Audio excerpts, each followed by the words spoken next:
They told you it was about stability, about protecting your savings, about safeguarding the American dream. But what if that was a lie? What if the very institutions designed to protect us were built on a foundation of deception, quietly siphoning away your wealth, year after year, decade after decade? What if the inflation you're battling, the shrinking value of your paycheck, the impossible cost of living, what if all of it was meticulously engineered? This isn't just about economic cycles. This is about a hidden history, a secret mechanism put in place over a century ago that continues to dictate your financial future. Where are you watching from? Drop a comment and let me know, because today we're diving deep into the unfiltered truth. Hit that subscribe button because you won't hear this anywhere else. Cast your mind back to the turn of the 20th century. America was booming, an industrial titan on the rise.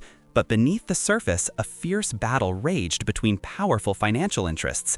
Panics were frequent, bank runs were common, and the public clamored for a stable financial system. Sound familiar? Big banks failing, ordinary people losing everything? In 1907, a particularly brutal financial panic gripped the nation, supposedly triggered by speculation in copper stocks. J.P. Morgan himself, a titan of industry, famously stepped in to stem the tide, seemingly saving the day. But was it really about saving the country or solidifying power?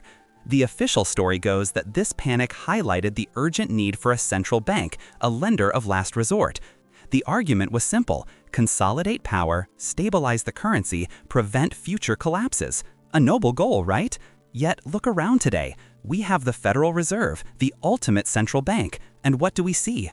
More financial instability, unprecedented inflation, and a gaping chasm between the rich and everyone else. Sound familiar? The very problems they promised to solve seem to have metastasized under their watchful eye. The stage was set for a fundamental shift in American finance, a shift disguised as salvation. But salvation for whom? They told us it was to protect us from ourselves, from the irrational exuberance of the markets. But what if it was to protect a select few from the consequences of their own insatiable greed? Sound familiar? The year is 1910. A clandestine meeting takes place on Jekyll Island, Georgia. Powerful men representing the wealthiest financial dynasties of America gather in secret. No public record, no media, just a hand-picked few. Their goal? To draft legislation for a central bank, far from public scrutiny. They called it the Aldrich Plan, but it was truly a blueprint for something far more insidious. These weren't just bankers, these were visionaries of a new financial order, an order where they, and only they, would hold the keys to the kingdom. Among them was a figure whose influence would stretch for generations. A man whose name, while not as publicly flamboyant as Morgan's, represented the quiet, systemic power they sought to establish. He was the architect of a mechanism so brilliantly subtle, so inherently self-serving, that it would allow them to control the very lifeblood of the nation's economy without ever appearing to do so. This wasn't just about creating a central bank, it was about designing a permanent wealth transfer system, a silent confiscation of prosperity from the many to the few. The specific financial mechanism they crafted, the very core of this entire conspiracy, was fractional reserve banking combined with the power to create currency out of thin air. You won't believe how this seemingly innocuous system laid the groundwork for the most significant financial heist in history. The actual evidence is crazier than you think. So let's pull back the curtain on this intricate mechanism, fractional reserve banking intertwined with central bank money creation. It sounds technical, boring even, but this is where the illusion truly begins. Before the Federal Reserve, banks held much higher reserves, often 100% of deposits. You put money in, the bank held that money. Simple. But with the Federal Reserve Act of 1913, the game changed. Banks were now only required to hold a fraction of deposits in reserve. Initially, this fraction varied, but the principle was revolutionary and terrifying.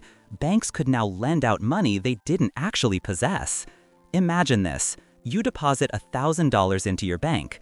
Under a 10% fractional reserve system, your bank only keeps $100. It can lend out the remaining $900. The person who borrows the $900 deposits it into their bank. That second bank then keeps 10%, $90, and lends out $810. This process repeats, creating new money out of thin air, leveraging the initial $1,000 into many multiples of that amount. This isn't just lending, it's money multiplication. In essence, every dollar you deposit becomes the basis for many more dollars created as debt. But here's the true stroke of genius, the heart of the shadow banking system, the Federal Reserve's power to create currency.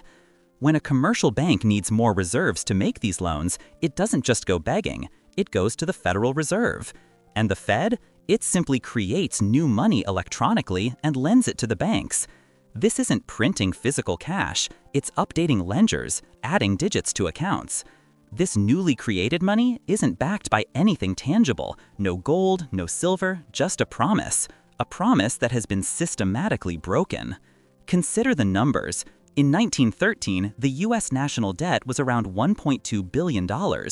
By the end of World War I, after the Fed had been established, it ballooned to over $25 billion, a staggering increase, funded by debt and the new power of money creation.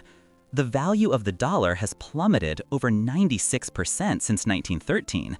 This isn't an accident, it's the inevitable outcome of a system designed to perpetually inflate the money supply, enriching those who create money and indebting everyone else. This is parasitic finance, where the value of your labor, your savings, and your future is slowly but surely devoured by an unseen mechanism. Think about the emergency actions taken during the 2008 financial crisis. The Fed unleashed trillions in quantitative easing, buying up toxic assets from banks. This wasn't charity, it was a massive transfer of risk from the private sector to the public balance sheet, all while creating untold trillions of new dollars. The total balance sheet of the Federal Reserve surged from under $1 trillion before 2008 to over $4.5 trillion by 2015, and then exploded past $9 trillion during the pandemic. Where did that money come from? Nowhere. It was engineered destruction of purchasing power, a stealth tax on your future. This illusion of prosperity, built on ever-increasing debt and manufactured currency, creates moral hazard on an epic scale. Banks take increasingly risky bets, knowing that the lender of last resort, the Fed, will always be there to bail them out. The profits are privatized, but the losses are socialized. Your savings are slowly eroded by inflation, while the value of assets held by the powerful, often bought with this newly created money, skyrockets. This is not a conspiracy theory. This is how the system is designed to work, a permanent, secret, and negative consequence of fractional reserve banking and central bank currency creation that funnels wealth upwards forever. The stakes today are higher than ever. The financial systems are interconnected, lightning fast, and global. A domino effect could trigger a collapse far more severe than anything we've witnessed before. The lessons of history are screaming at us. Institutions built on borrowed time and engineered money are destined to fall. The denial is palpable, the trust in these institutions unwavering for many, but the cracks are widening. We are being asked to believe in a system that systematically devalues our future for the benefit of a select few. It's time to question everything. Share this video, spark the conversation, challenge the narrative. Because the only way to truly protect our wealth, our families, and our future is to understand the mechanisms that secretly work against us. Subscribe for more unfiltered truths. Are we wiser now, or walking the same path in better suits?